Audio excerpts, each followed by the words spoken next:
Sayyidina Rasul Muhammadin sallallahu alaihi wa alihi wasallam wa azwajihi wa auladihi wa dhurriyyatihi wa ahli baitihi wa ashabihi al-kiram wa li jami'il musannifin al-mufassirin wal muhaddithin wal fuqaha al-amilin wa sufiyin wa li jami'i ahli al-qubur khususan li ahli hadzal majlis. Silakan diingat-ingat engkongnya, bapaknya, ibunya, semuanya, gurunya. Mudah-mudahan semuanya dalam ampunan dan ridha Allah Subhanahu wa taala. Yang masih ada mudah-mudahan selalu sehat walafiat. Kemudian juga kita anak-anaknya bisa berbakti kepada orang tua.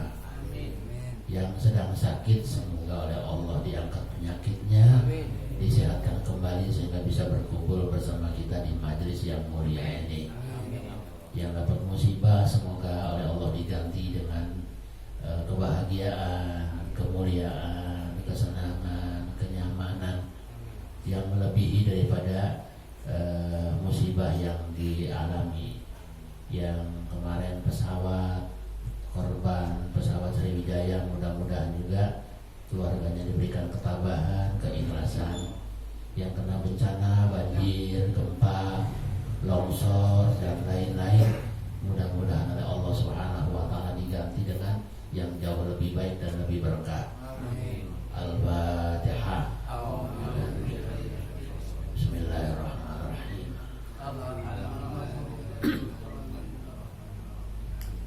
Iya mana umiyah sayyidina sallallahu alaihi wasallam.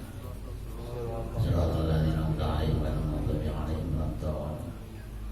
Fatihah yang kedua untuk pembangunan kita, mudah-mudahan semua kegiatan kita dimudahkan oleh Allah Subhanahu wa taala. Siapapun yang sudah menitipkan rezekinya di mushola kita atau di pondok pesantren Sabiluna, mudah-mudahan oleh Allah dimudahkan urusannya dan diganti dengan nilai yang lebih bermakna, dengan nilai yang lebih berguna dan lebih berkecukupan. Al-Fatihah. Alhamdulillahirabbil alamin arrahmanir rahim. Iyyaka na'budu wa iyyaka nasta'in. Shiratal ladzina an'amta 'alaihim ghairil maghdubi 'alaihim waladdallin. Bismillahirrahmanirrahim. Alhamdulillahirabbil alamin wassalatu wassalamu ala sayyidina wa syafi'ina wa maulana Muhammadin sallallahu alaihi wa alihi wasallam wa ala alihi wa ashabihi ajma'in.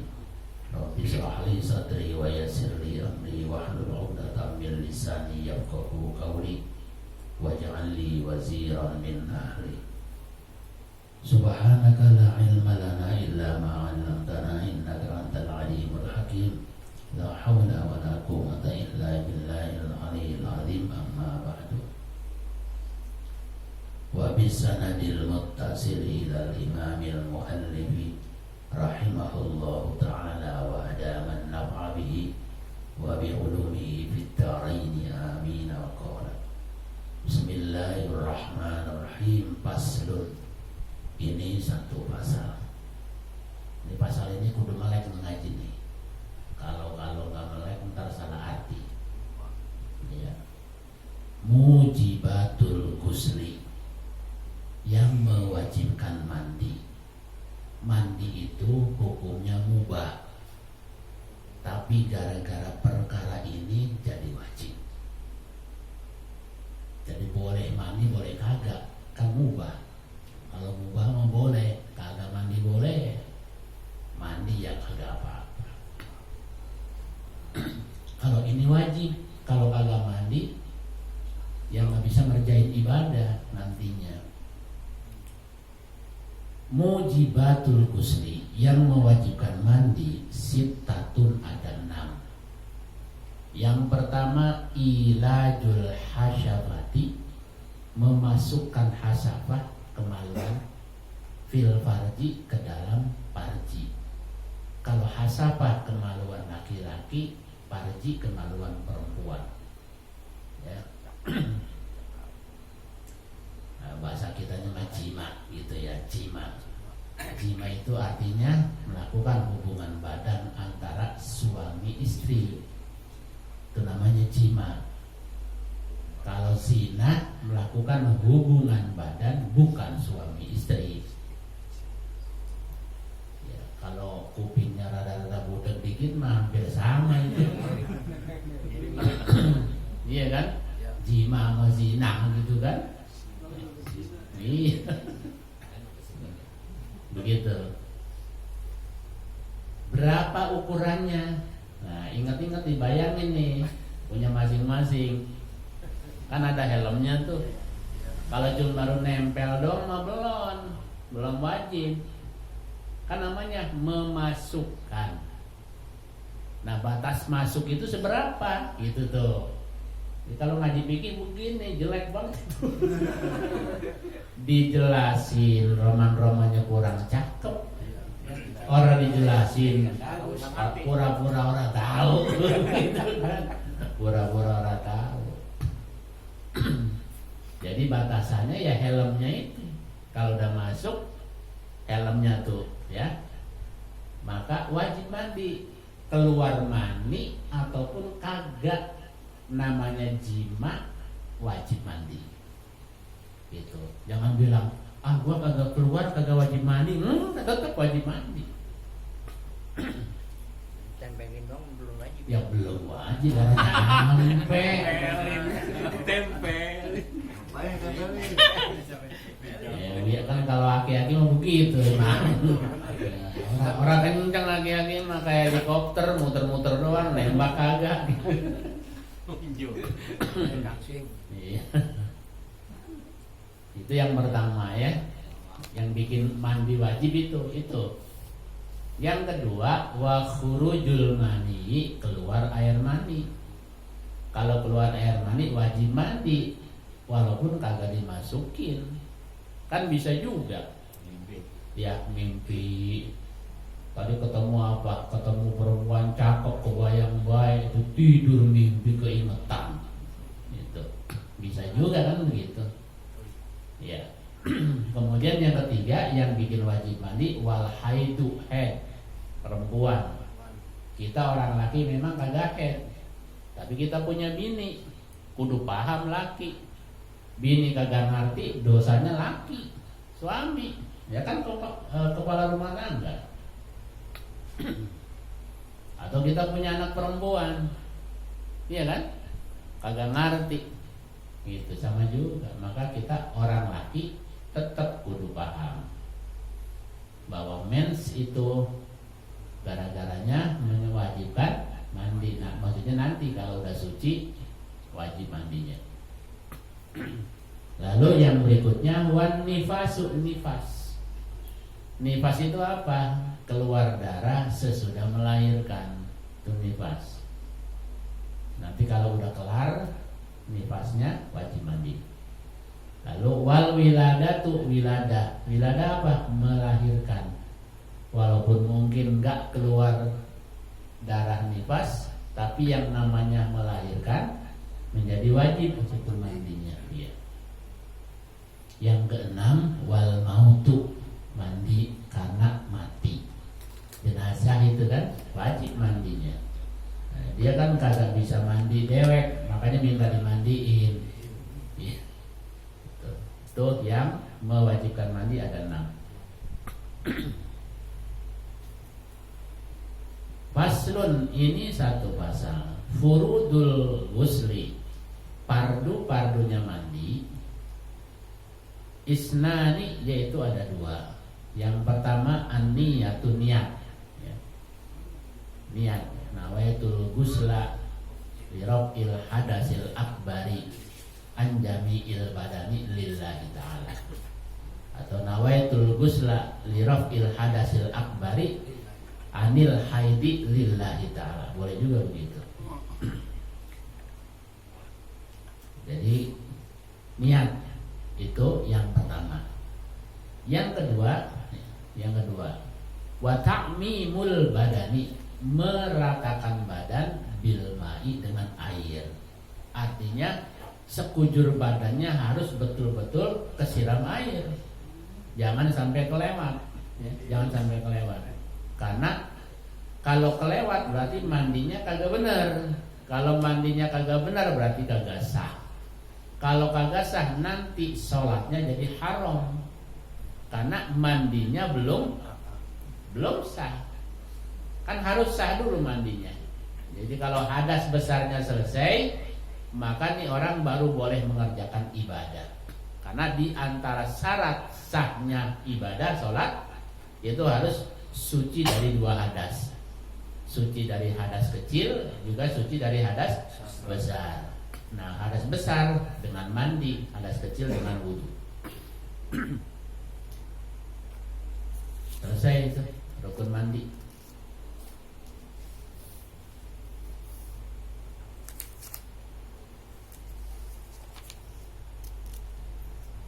Ya, ceritanya mandinya udah rapi, ya kan? Ya, mandi udah rapi, berarti sudah bebas dari hadas besar, tinggal hadas kecilnya. Paslon ini satu pasal, syurutul wudu'i, syarat sahnya wudu. Kita wudu bisa jadi nggak sah, walaupun kelihatannya dirasa-rasa udah wudu, tapi menurut hukum belum tentu sah. Ada berapa syaratnya? Asyaratun, ada 10. Yang pertama al-islamu, Islam. Misalnya nih, karena kita kan sekolah SD campur, ya kan? Campur. Sekolah SMP juga campur, ada yang muslim, ada yang non muslim.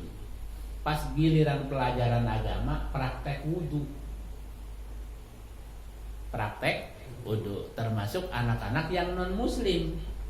Karena dia harus dapat nilai di rapot.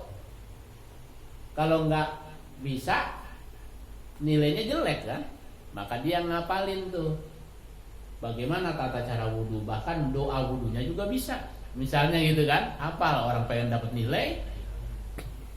Nah, tapi dalam pandangan hukum wudhunya enggak sah. Sah itu menjadi syarat dibolehkannya ibadah atau tidak, gitu ya. Sah ini menjadi ukuran boleh apa kagak, gitu kan? Kalau wudhunya kagak sah berarti belum boleh sembahyang, gitu. Jadi kalau yang non muslim benar secara urutan wudhunya, tapi dipandang dalam agama belum sah. Kenapa? Karena dia belum muslim. Karena syarat sah yang pertama wudhu itu harus Islam atau muslim. Kalau Islam itu agamanya, kalau muslim orangnya. Yang kedua, syarat sahnya itu at-tamyizu, tamiz. Tamiz itu apa? Bahasa kitanya. Udah paham, tapi belum sampai umur balik. Umur balik kan 9 tahun atau sampai 15 tahun. Tamiz.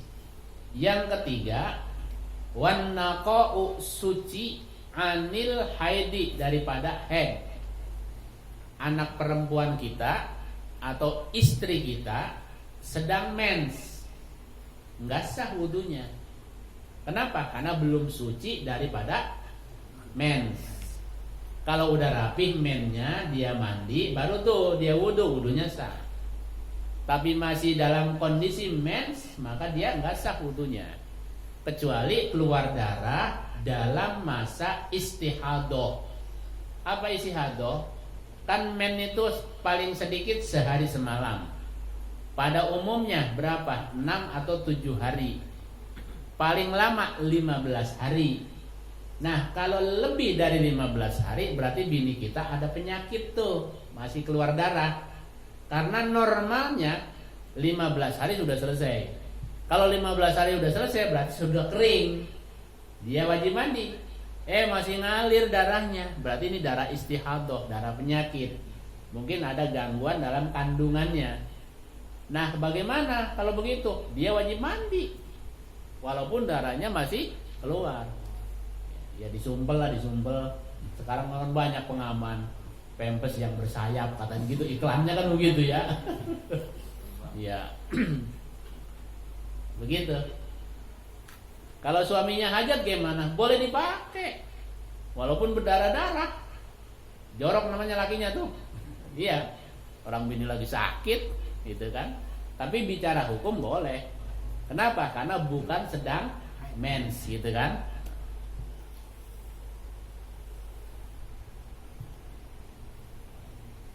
Kemudian wannaqa'u dan suci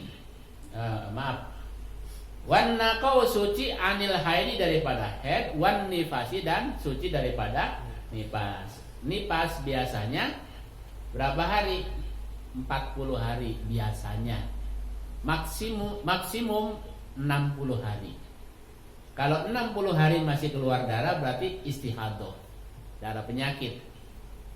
Begitu ya. Yang berikutnya wa amma yamna'u, wa amma dan suci daripada perkara yamna'u yang menghalang-halangi wusulal ma'i sampainya air ilal basyarati ke kulit. Biasanya ada penghalang, misalnya plastik, ketutupan plastik. Kalau bini kita nyiangin ikan gabus sisiknya, atau ikan bandeng sisiknya gitu kan. Iya kan umumnya begitu. Jadi terhalang ya, plester dan lain-lain. Wa alla yakuna dan danya tidak ada alal udwi pada anggota wudu mayughayyirul ma'a, sesuatu yang merubah air. Ada yang merubah bentuk air dari tadinya biasa-biasa saja jadi nanti mungkin jadi apa? Berwarna merah dan lain-lain. Jadi syaratnya harus bersih itu tangan ataupun anggota badan. Nah kemudian yang berikutnya wal ilmu. Nah ini yang rada-rada berat nih. Wal ilmu harus mengetahui bifardiyatihi dengan fardu-fardunya wudu. Ya kalau yang biasa ngaji mau udah hafal ya. Fardu wudu kan ada 6 gitu, itu aja. Jangan sampai nanti yang sunnah itu dianggap wajib masih bener, masih mending. Yang sunnah dianggap wajib, misalnya kumur-kumur, basuh telinga, basuh hidung kan. Ini yang bahaya kalau kita kagak ngerti mana yang sunnah, mana yang fardu. Basuh muka dirasa-rasa sunnah, akhirnya kan boleh ditinggal. Kalau ditinggal berarti nggak sah. Makanya wal ilmu bi fardiyatiha. Harus tahu dengan fardu-fardunya wudu. Kemudian wa alla ya'taqida dan danya jangan berkeyakinan, jangan diyakini fardon satu fardu min furudihi dari fardu-fardunya wudu sunnatan menjadi sunnah. Jangan dianggap sunnah. Kalau dianggap sunnah kan nanti boleh ditinggal. Kemudian yang digunakan wal ma'ut tahuru, airnya suci ya, suci dan mensucikan. Nah ini yang terakhir wadukhulul waktu, masuk waktu, wal mualatu dan berturut-turut lidaimil hadasi bagi orang yang langgeng hadas. Siapa? Orang yang beser ya, yang sudah rada-rada dol kolepnya, bentar-bentar kencing, bentar-bentar kencing. Nah kalau dia wudu dari awal waktu dia tersiksa.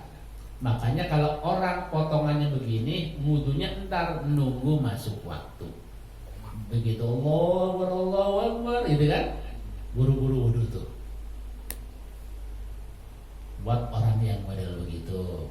Kalau yang masih muda-muda begini, mah ya masih tahan lama ini.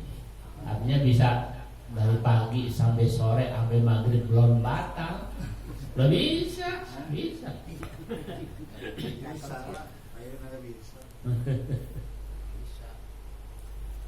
Nah ceritanya wudu udah beres nih. Wudu kita udah rapi, udah selesai.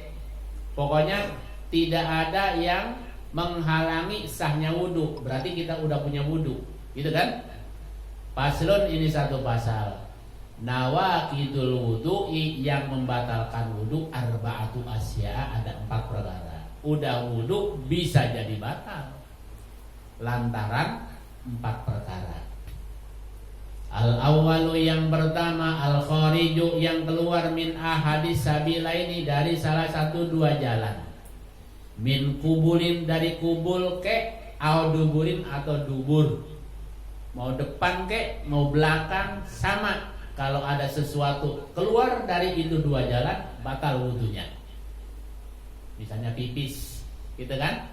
Atau kentut. Kentut nggak usah pakai ukuran, mau gede kek, mau pelan, mau diem-diem gitu, ya kan?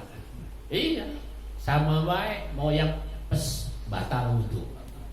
Mau yang dut, ya batal juga wudu. Tapi kalau keluarnya duit batal juga ya? Ya batal juga. Gitu, ngerampok, ambil berlian supaya nggak ketangkep polisi, ditelen. Iya. Umpama, ya, ditelen. Walaupun begitu masih mau sembahyang juga dirampok ini. Habis wudu pengen keluar dari belakang ini, yang keluar bukan nya, batu berlian, ya batal juga wudunya. Kan tadi al khariju min ahadis sabilaini kan gitu. Keluar apa saja, mau berlian kayak mau duit kok, apalagi narkoba ya.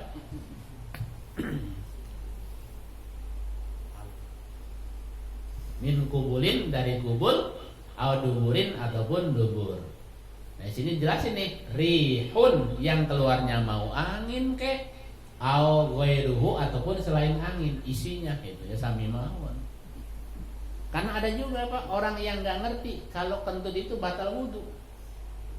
Waktu saya pergi umroh pas di Bandara Soekarno Hatta, kebetulan saya diumumkan oleh travel itu, jadi pembimbingnya saya. Itu ada dari Sulawesi, dari daerah. Nanya, Ustaz, maaf mau nanya. Iya, kenapa Bu? Itu kalau saya buang angin, wudu saya batal enggak? Gitu.